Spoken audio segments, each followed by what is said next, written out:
बिस्मिल्लाहिर्रहमानिर्रहीम। अस्सलाम वालेकुम नाज़रीन, आप यूट्यूब चैनल देख रहे हैं। मैं इमरान ख़ान हूँ।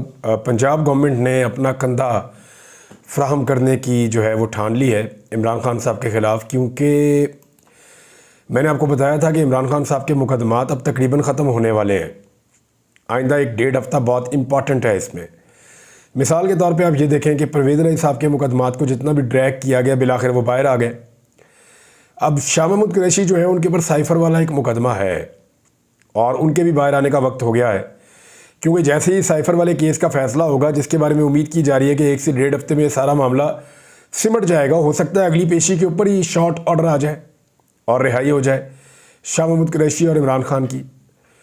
या थोड़ा सा भी अगर इसको लंबा किया गया तो मैक्सिमम 8-10 दिन इसको खींचा जा सकता है। इससे लंबा ये होने के इम्कानात नहीं है। तो साइफ़र में छूटते ही शाह महमूद कुरैशी साहब जो है वो एक आज़ाद शहरी बन जाएंगे।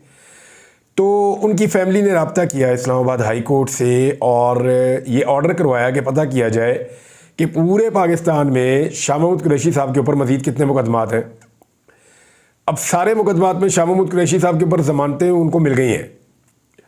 देखना यह है कि कहीं कोई मुकदमा छुपा कर तो नहीं रखा हुआ, जिसकी बुनियाद पे जब शाह महमूद कुरैशी साहब को साइफ़र वाले केस में छोड़ा जाए तो किसी और केस में गिरफ़्तार कर लिया जाए। लिहाजा उनकी फैमिली ने हाई कोर्ट से रुजू किया और हाई कोर्ट ने इसके ऊपर ऑर्डर भी कर दिया। ये एक वादे निशानी है और इमरान खान साहब की टीम भी अब तैयारी कर रही है कि पूरे पाकिस्तान में पता किया जाए कि इमरान खान साहब के ऊपर मज़ीद मुकदमात कौन से हैं, क्योंकि 29 तारीख को इद्दत वाले केस का फ़ैसला आ रहा है। सब लोग ये कह रहे हैं कि ये फ़ैसला इमरान खान के ख़िलाफ़ आ ही नहीं सकता। दूसरा जो है वो साइफ़र वाला केस भी लगा हुआ है, उससे एक दिन पहले 28 तारीख को, तो उसके भी उड़ने के इम्कान आते हैं। तो इमरान खान साहब फिर एक फ्री आज़ाद शहरी होंगे। ऐसे में तोशा खाना का एक नया मुकदमा घड़ा जा रहा है, उसमें इमरान खान साहब को अंदर रखने की कोशिश की जाएगी, जबकि पंजाब हुकूमत ने अपना कांधा भी फराहम किया है। आपको पता है इमरान खान साहब अंदर से स्टेटमेंट्स देते हैं, आर्टिकल्स लिखते हैं, उनकी बुनियाद पर एक नया मुकदमा तैयार करने की कोशिश की जा रही है। पंजाब काबीना ने रियासती इदारों के खिलाफ नफरत अंगेज़ बयानियाँ बनाने के इल्ज़ाम में पाकिस्तान तहरीक-ए-इंसाफ के बानी और चेयरमैन और साबिक वज़ीर-ए-आज़म इमरान खान और दीगर के खिलाफ कार्रवाई की मंजूरी दे दी है। वज़ीर इत्तलाआत ने बताया कि इमरान खान मुसलसल इदारों के खिलाफ नफरत अंगेज़ बयानियाँ बनाकर शेख मुजीबुर रहमान बनने की कोशिश कर रहे हैं। उनसे मिलकर बाहर आने वाले भी इसी बयानिए का प्रचार करते हैं, जिस पर काबीना ने उनके खिलाफ कार्रवाई का फ़ैसला कर लिया है। हंगामी प्रेस कॉन्फ्रेंस में बताया कि हमारे लिए सबसे पहले पाकिस्तान है, अगर हम में से कोई नहीं होगा तो कोई फ़र्क नहीं पड़ेगा। होम डिपार्टमेंट इस ज़मन में जल्द इक़दामात करेगा। जहरीली प्रोपेगेंडा मुहिम चल रही है, मुल्क में फैलाया जा रहा है। इमरान खान कह रहे हैं कि उन्हें जहर दिया जाएगा। ये ज़हनी मर्ज़ है जिसका तमाशा पूरी दुनिया देख रही है। उन्होंने कहा ये मसला नहीं है कि अडयाला जेल में उनसे मिलने कौन जा रहा है, मसला ये है कि वहाँ से बाहर क्या आ रहा है। अगर कोई जमात दहशतगर्दी विंग के तौर पर इश्तियाल अंगेज़ी फैलाने में मुलविस हुई तो उसे कानून के मुताबिक देखा जाएगा। अब ये करना क्या चाहते हैं? जो क्रिमिनल प्रोसीजर एक्ट की दफ़ा 196 के तहत कार्रवाई करना चाह रही है हुकूमत इमरान खान के ख़िलाफ़, और यानी इस एक्ट के तहत ऐसा होता है कि सूबाई या वफाकी हुकूमत किसी भी सरकारी मुलाजिम को रियासत के ख़िलाफ़ जराइम के मुकदमात दर्ज करने का इख्तियार दे सकती है। इस कार्रवाई में अदालत को पाबंद किया गया है कि कोई भी अदालत पाकिस्तान पीनल कोड की दफ़ा 295A, 294A, 153A, 108A और 505 के तहत तब तक कार्रवाई ना करे जब तक इन मुकदमात की दरख्वास्त सूबाई या वफाकी हुकूमत की तरफ से इख्तियार कुनिंदा अफसर की तरफ से दायर ना की गई हो। यानी होता यह है कि जब तक हुकूमत परमिशन नहीं देती, इजाज़त नहीं देती, तो इन दफ़ात के तहत जो है वो मुकदमा दर्ज नहीं होता। लेकिन अब सूबाई हुकूमत ने क्योंकि इसकी अप्रूवल दी और ये मुकदमा इमरान खान साहब के साथ उनके खिलाफ दर्ज करके उनको बदस्तूर गिरफ्तार रखने की या हिरासत में रखने की कोशिश की जाएगी। यानी दूसरे अल्फाज में ये है कि पंजाब हुकूमत ने भी अपना कांधा दे दिया है, क्योंकि वो जानते हैं कि इमरान खान बाहर आएंगे तो उनके लिए मुसीबत बढ़ जाएगी। बजट पेश करना है, लोड शेडिंग बदतरीन शुरू होने वाली है। बिजली का वो यूनिट जिसकी बुनियादी कीमत 16 रुपये फ़ी यूनिट इमरान खान साहब के दौर में होती थी, अब जो एक नई डिमांड आई है उसके बाद ये 80 रुपये यूनिट से ज़्यादा हो जाएगी। ये मैं आपको बता रहा हूँ, और ये हर तरफ चल रही है खबर। बहुत सारे लोग ये कह रहे हैं कि 80 रुपये यूनिट के करीब या उससे ज़्यादा बिजली की कीमत होने जा रही है। तो अंदाज़ा कर लीजिए कि कितनी ज़्यादा कीमत बढ़ा दी गई है। अगर इसको देखें भी तो 5 से 6 गुना कीमत, डबल नहीं, 5 से 6 गुना कीमत जो है वो ये हुकूमत जब से आई है वो बढ़ाती चली जा रही है। बिजली और गैस की कीमतें और पेट्रोल की कीमतें, डॉलर की कीमत इनसे कंट्रोल हो नहीं रही। तो ऐसी सूरत हाल में इमरान खान का बाहर आना इनके लिए मुसीबत है। लिहाजा इमरान खान को अंदर रखने के लिए पंजाब हुकूमत ने कहा जी हम भी अपना कांधा फराहम कर देंगे, इमरान खान को बाहर नहीं आना चाहिए। अब देखते ये है कि ये निज़ाम कब तक इमरान खान साहब को मजीद अंदर रख सकता है, क्योंकि दूसरी जानिब तो आप इस बात पे आ जाए कि इमरजेंसी लगती कैसे। आइन के आर्टिकल 232 से लेकर 235 तक ये इमरजेंसी से मुताल्लिक है।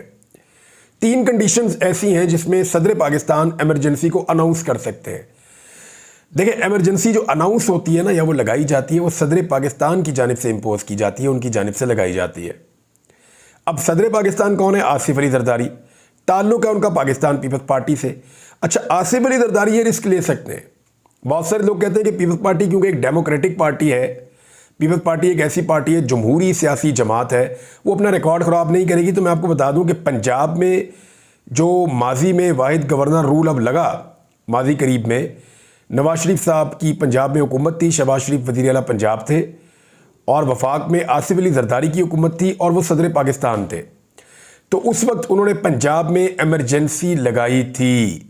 मैं आपको फिर बता रहा हूँ कि उस वक्त उन्होंने पंजाब में इमरजेंसी लगाई थी।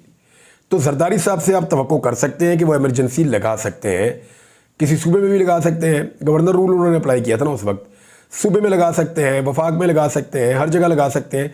तो जरदारी साहब ऐसा कर सकते हैं, उनसे कोई बईद नहीं है।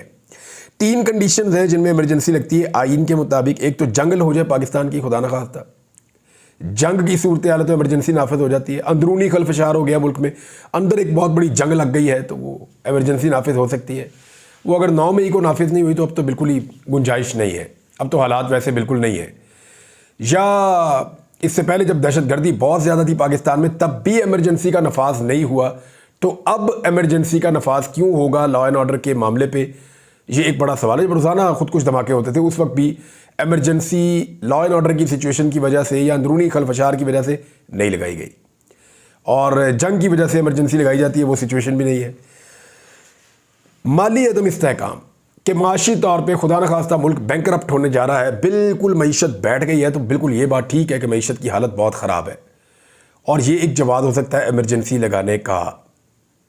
तीसरी चीज़ जो होती है वो जो आइन है, खैबर पख्तूनख्वा हुकूमत तो बिल्कुल नहीं देगी, उनकी वहाँ अक्सरियत है, ताकत भी उनके पास ज़्यादा है। अब आ जाए इस बात के ऊपर कि अदलिया का रोल। अदलिया के बहुत सारे इख्तियारात इधर उधर ज़रूर हो जाते हैं, लेकिन याद रखिएगा कि इमरजेंसी को टर्न डाउन करने के फाइनल इख्तियारात अदलिया के पास चले जाते हैं। अदलिया के पास ये ताकत मौजूद रहती है कि वो इमरजेंसी को गैर मुअस्सर कर दें और उसके खिलाफ फैसला दे दें। जैसा कि इफ्तिखार चौधरी साहब के दौर में परवेज़ मुशर्रफ साहब ने इमरजेंसी लगाई और अदालत ने उसको ख़त्म कर दिया था एक हेयरिंग में, तो वो इमरजेंसी अमली तौर पे फिर मौजूद नहीं थी। उसके बाद ताकत के बलबूते में थोड़ा बहुत चलाया गया, लेकिन फिर वो ख़त्म हो गई। तो इसलिए इमरजेंसी की बातें तो हो रही हैं, लेकिन इसके इम्पैक्ट बहुत बुरे होंगे। एक तो ये है कि जो सारा मलबा सियासतदानों पे है वो पाकिस्तान के इदारों पे आ जाएगा। नंबर 1, ख़ास तौर पे फ़ौज को उससे बहुत ज़्यादा प्रॉब्लम होगी। नंबर 1 तो ये है। नंबर 2, अदलिया का रोल जो है वो बहुत इफेक्टिव हो जाएगा, सब उस तरफ देखेंगे।